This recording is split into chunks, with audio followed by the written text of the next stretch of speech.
Welcome on this dreary day. I'm Sarah Hall, the director of the Cedarburg Cultural Center, and we're glad you could come join us for a discussion of family and holiday traditions. This is our 6th Fireside Chat. We'll be having one more this season on March 18th on law enforcement. We hope you can join us for that one also. I'd like to get started by thanking our sponsors for today's chat. They include a primary sponsor, Olson's Piggly Wiggly, as well as Kaler Insurance and Cream City Coffee. And if you patronize any of those businesses, please do share our thanks with them.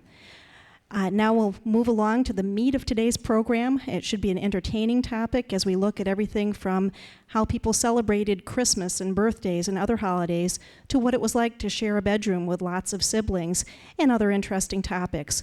We encourage you to ask lots of questions. This should be a topic that lends itself to that. So get our panelists to really share those stories by drawing them out with your questions.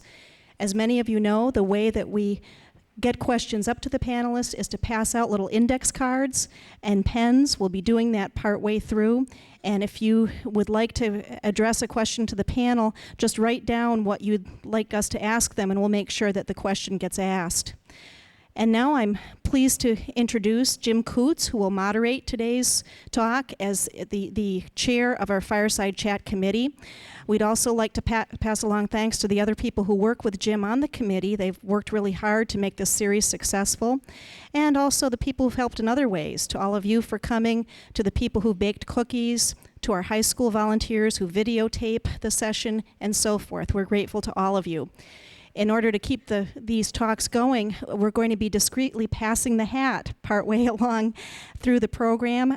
So if you care to make a contribution of some sort, go right ahead, but that's your option. It is a free program, so we appreciate your support. And now we'll move along to Jim Coots.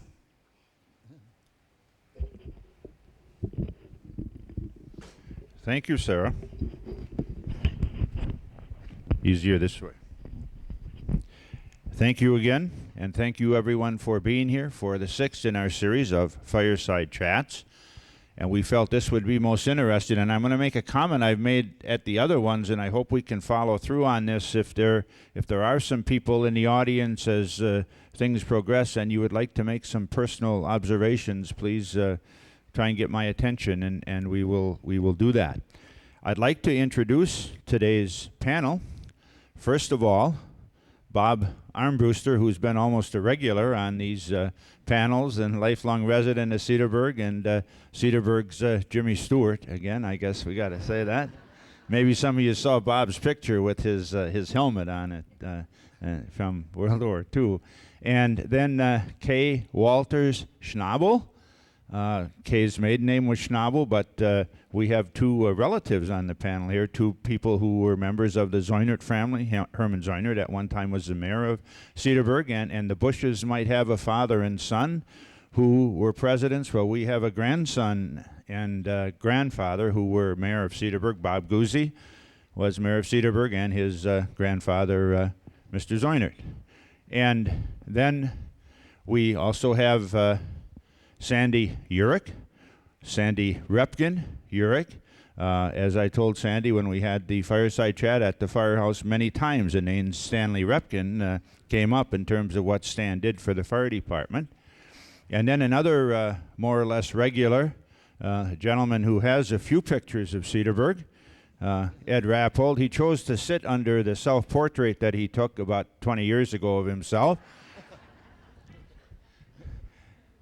And then also Sandy Downey, Sandy Wittenberg Downey. It was Sandy's idea a while back. She mentioned to me, she said, you know, Jim, it might be a good idea if you would get some of the children of these longtime residents to maybe reminisce a little bit about some of the things that they were told by their grandparents or by their parents and part of the things that they did. So we're doing that today, and this should be most interesting. And then, as I said before, Bob Guzzi, whose grandfather was Herman Zoinert, and I think, Bob, you said at one time your mother was one of the first cheerleaders at Cedarburg High School. I had the privilege of being president of the Common Council while Bob was mayor, so we worked closely together for about, I think, 6 years on the Common Council. We thought today's topic would be a most interesting topic. I'm sure those of you here, many of you have lived in Cedarburg for a long time, or if you haven't lived here, you've heard the stories about Cedarburg, so we maybe should be able to get some of those stories verified today. And then also let me remind you about the cards that will be circulated. Bob has some cards, and he'll circulate those, and we'll try and incorporate those questions as part of the panel presentation. Also, there's a number of things over on the tables here that the participants have brought with them, and during the course of the discussion, hopefully they will bring some of those things out and draw attention to some of the items that they did bring in. Yes, if you would like a card to fill out a question, just hold your hand up, and then Bob will circulate that to you as we get going. Something that some of the panelists say might bring up some memories or some things that you've heard about, or you may want something clarified, and I will try and incorporate those as part of the presentation. So panelists, welcome. And you're here because you all have something to offer about Cedarburg. And I thought maybe an appropriate way would be to, let's start off. I'm not going to stand in the way, I will sit down. I thought an appropriate way to start off would be maybe to just do a little bit of reminiscing, whatever might come to your mind in terms of reminiscing. Maybe you want to make reference to something that you brought in that's on the table, or maybe something that you may have with you. So, Bob, you're the veteran. Why don't you start off? Okay. Well, one of the things was mentioned was festivals and parades and county fair, and I brought a few things to mind with the county fair. At that time, it was a thing that covered the whole county. Farmers and from the whole county would come to town, and our store would prepare for them to stop not over to the county fair, but at our store, and we'd have to. It was an excuse to get us to do some cleaning, polishing showcases, washing windows. But then my grandfather made a lot of souvenirs for the county fair. One of the things that he made were there were watch dials with a pin on the back and a ribbon that said John Armbruster, Cedarburg, Wisconsin, but he passed those around. One year it was little mirrors, Armbruster Jewelers, a music dealer, Cedarburg, Wisconsin. There were little mirrors that we passed out. Every once in a while, one of them shows up, and people bring it into the store to show it to us. But I would imagine that name Armbruster was on them, which did a little bit of advertising too, right? Right, yeah. He also made, was great for making souvenirs for the fire department. They had their regular tournament, firemen's tournament, but they'd have a regular, there was a Badger firemen's tournament, which was all the fire departments in the area. And he made badges. This was the people could either buy a pin, that on the top of it is a badger, and then these were from 1913, and he also had made watch fobs that people could buy. I have a number of these that he didn't sell, so I have some good souvenirs. Bob, in one of the newspapers the other day, there was a picture of a parade for County Fair. Now, if I remember right, a few years back, I can't remember what anniversary it was, they did have a parade for the County Fair. Was it common to have a parade for the County Fair, or did they just do that on special occasions? As I recall, it was just on special occasions. That was the 125th anniversary, and that was really one of the biggest ones around. You know, people from the whole county participated in that parade. Okay, Kay, let's just go right around just to reminisce, start off reminiscing, then we can get to some specifics. Kay, anything that you may want to mention, reminiscing about traditions or Well, anything? Christmas was a favorite time of the year in our house. It was probably my mother's favorite time. And I brought a few artifacts over there from what she used to have out for Christmas. But Christmas didn't start till Christmas Eve. None of this tree stuff going up after Thanksgiving. In fact, our living room was sheeted off. Big sheet went up between the living room and the dining room, and you were not permitted in that room until after church on Christmas Eve. And so the tree was a complete surprise. Under the tree were those little cardboard houses that I have over there on the table with a mirror, and so that was an ice skating rink, the mirror, and we had the whole layer of the bottom layer of lights had little Walt Disney shades on, which I have over there for you to take a look at. After church on Christmas Eve, we always went to the Wittenberg house. And not Sandy's, but Alma and Esther, and greeted them for Christmas. And Sandy's going to show you a few things that Alma used to make. And unfortunately, the things that I got from her didn't survive, but I have good memories of visiting that family over the Christmas holidays. Okay, was Esther's house the house on South Washington that's just south of Jackson Street? Yes. Yeah, okay, that Yes. has the date on the front. on front of the porch. Yeah, Right. Yeah, the big house would be past it's Lakeside Tile now. It would be just Right. south of that, about three houses. So after we visited Esther and Alma, then we could go home and have our Christmas. Sandy, Well, some the Ripken stories? Oh, I don't think I can tell all the Ripken stories, but the Ripken family still gets together today, and we have the same tradition. It started out with my grandma and grandpa Ripken, where we would go to their house every year.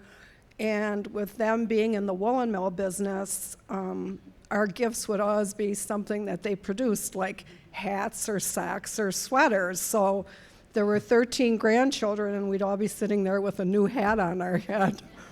And then as far as the dinner would go, it was really unusual, and we still do this today. We just have Huffman's wieners, if you can believe that, and we have Huffman's ham, but we always had like homemade coffee cake, homemade like other types of strudel and stuff like that. And then we would all, get together and eat, and the kids would eat first because we couldn't all fit at the table. So there would be 13 of us eating first, and my grandfather would eat with us. And then the adults would eat, my grandfather would eat with them.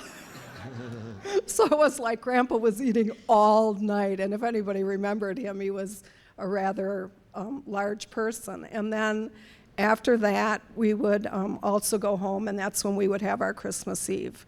But it wasn't the gifts and things I think that the children get nowadays was not what we got, at least in our family, we didn't get years ago. It was because you didn't get to Milwaukee very often, so you just got a very few gifts, like your clothes and everything that you have today. Years ago, you got like maybe one dress, when I was real little, you only got like one dress. It was your party dress, and so that's what we would do. Okay. Ed, how about you? Well, I'll tell you, you kids were lucky. You got hats to put on. Only because somebody gave them to us. Well, this goes back, and I think most of our stuff is going to go back into the mid-'30s or the depth of the Depression days. Well, at Christmas time, I always knew what I was going to get. We weren't getting many toys. I did get one nice thing from my grandfather. He was a carpenter, and he made a nice little toolbox for me, including some of the tools were handmade. And that toolbox is still in existence, and it's over at my grandson's place now. But anyways, when I was baptized, then my aunt was my sponsor. And she and her husband, Theo Beam, had the Beam store up on the north end of town, where the rock shop is now. Well, every Christmas, and in those days, all the kids, until they were confirmed, they wore knickers. And I always got a pair of long black socks every Christmas, long black socks. Well, when I was finally confirmed, well, that was a turning point in my life, and then from then on I could wear long pants. And so anyways, I said amen to the black socks. Sandy? Well, I guess we're talking about Christmas. First of all, what I remember is you never asked for anything as a kid. I mean, it's not like, I guess we didn't know it existed because there was no TV and that out there. And we got clothes too and very few toys. The emphasis really was saying our piece in church. And if we didn't say our piece, it was like we weren't going to get anything.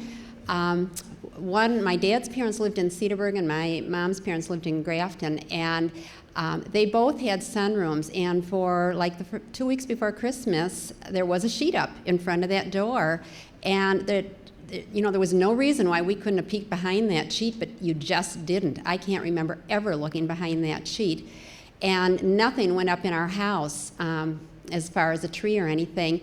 And then on Christmas Eve day, on the 24th, my grandmothers, and my two grandmothers are real good friends, so they, we'd either all go to one or we'd all go to the other for Christmas Eve. But they would get the kids, make the whole meal while my parents would be decorating their tree and, getting the gifts ready and stuff like that.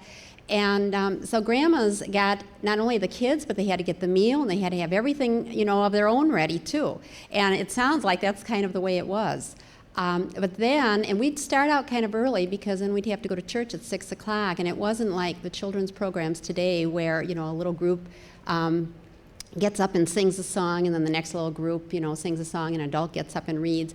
Every child had a piece to say, and you started practicing that long before Christmas. And then we would go home, and on Christmas Eve we would go right to our house, and then we'd open up gifts on Christmas Eve, which I guess was kind of the tradition around Cedarburg.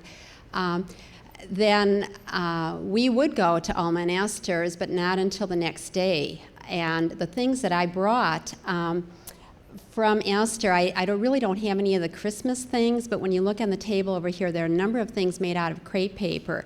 And Esther Wittenberg was about, 12 or 15 years older than my father. She was my father's cousin, and her mother obviously was his aunt. And Alma was very talented. I don't think we realize how really talented she was.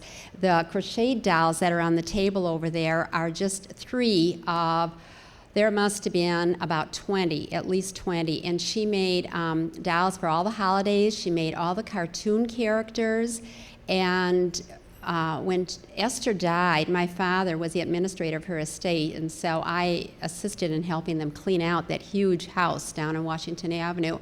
And all of these, not the dolls, those Esther had distributed earlier, but the patterns for these dolls, we found all the patterns for everything, but they were patterns that she had drawn out. She didn't copy it from anybody or, buy the pattern. She had drawn them out.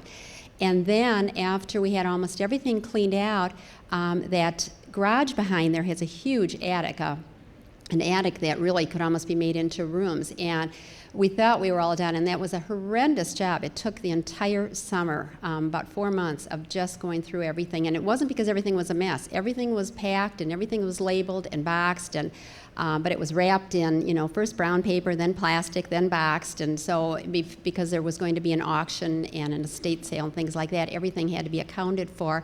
And we came across a box of all these crepe paper dolls and things over on the table here. And don't hesitate to look at them closely. The amount of work that went into them is just unbelievable. And those were made by her also. And the dolls, actually, there was a note, although I think Esther had told us this, these dolls were actually Esther's gifts throughout her lifetime, not just when she was a little girl, but I think her mother actually made the dolls and then gave those to her. And so they represented the, the different holidays and cartoon characters in that. And then I do have some eggshell, well, I don't know what you call them. They're like flowers, but it's where she had blown an egg out. And I remember going over there, and I don't know if you remember ever doing this, but I remember helping them one time blow these eggs out. And then she had this big bouquet of tulips also that were eggshells, and they were blown out, and they were I guess she just cracked them off or cut them, but the top of the egg was like scalloped like that, and she had a huge bouquet of tulips. Of course, they were all dyed different colors. So I guess that's what they did, instead of watching TV and doing some of the things that we do now, instead of sitting down and doing things like this. But there's also another set of the eggshells, decorated eggshells, it's called the Easter Parade. And there's like another dozen, and these do have different hats on them and little faces and that. But there's another set that I think my mom has those, and I couldn't find them when I went over there looking yesterday. But there's just so much detail. And what just amazed me is these eggs, shells, and the way they were decorated, that was all up in this attic above the garage. That had just been up there forever and ever, and they were all in perfect condition. I think where the bows and that are bent, I think that happened since I've had them, because everything was just absolutely perfect. They just packed things away so well. Sandy, I have to tell you, when you bring up Esther's name, there's one thing I remember about that house, and I happen to know Esther, and she had the room that was Pa and Ma's room.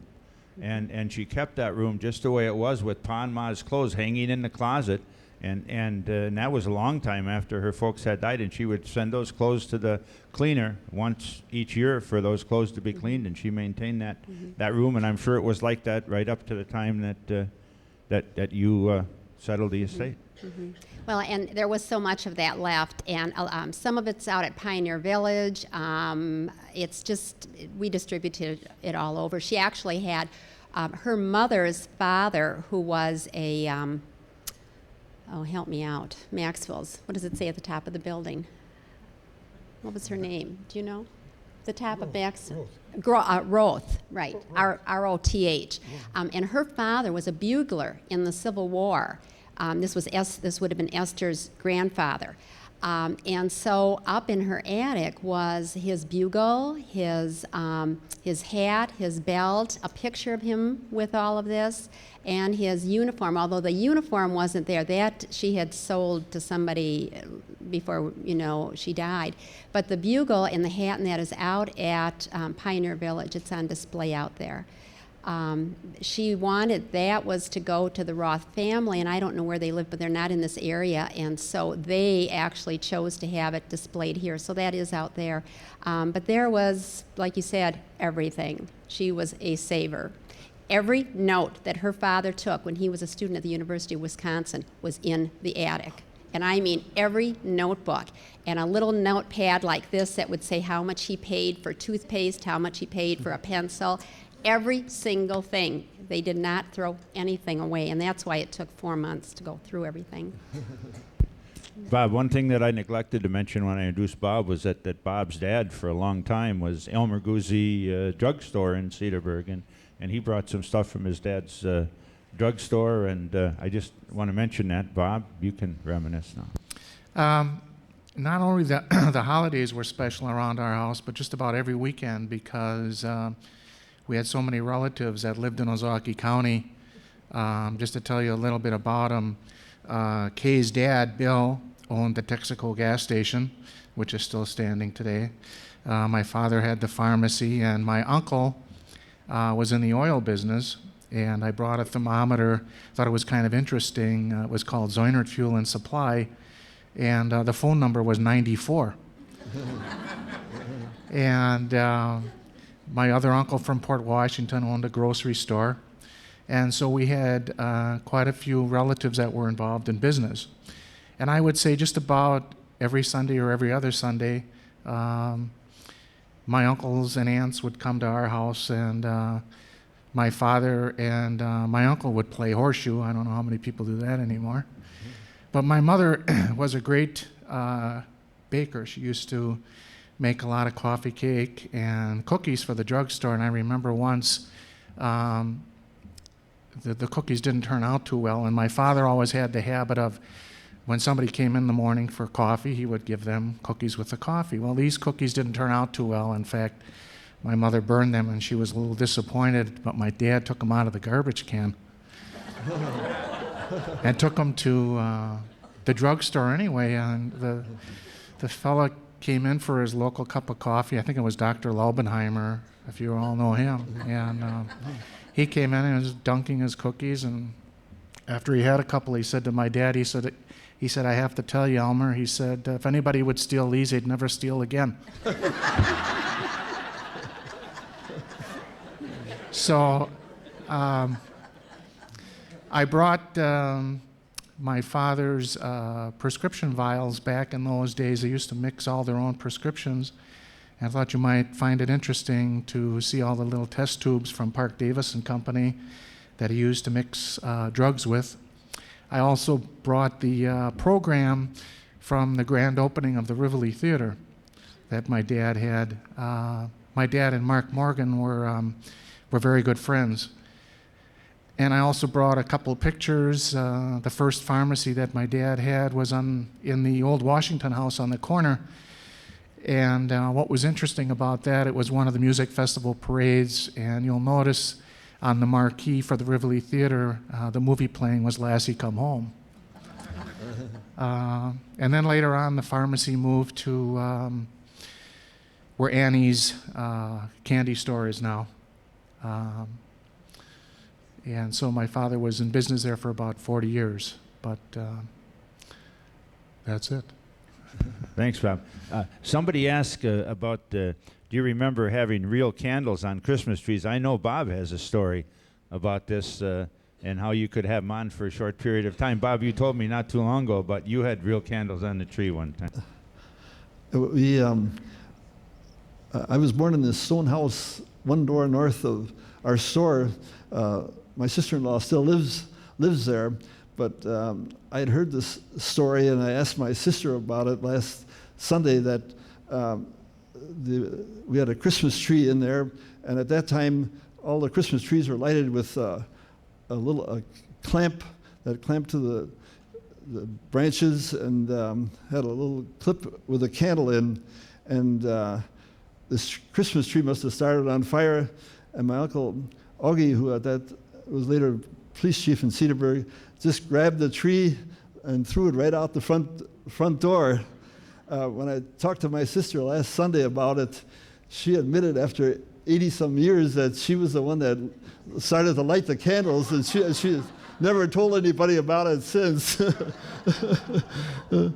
Family secret. How about now? We've talked a lot about Christmas. How about some of the other holidays?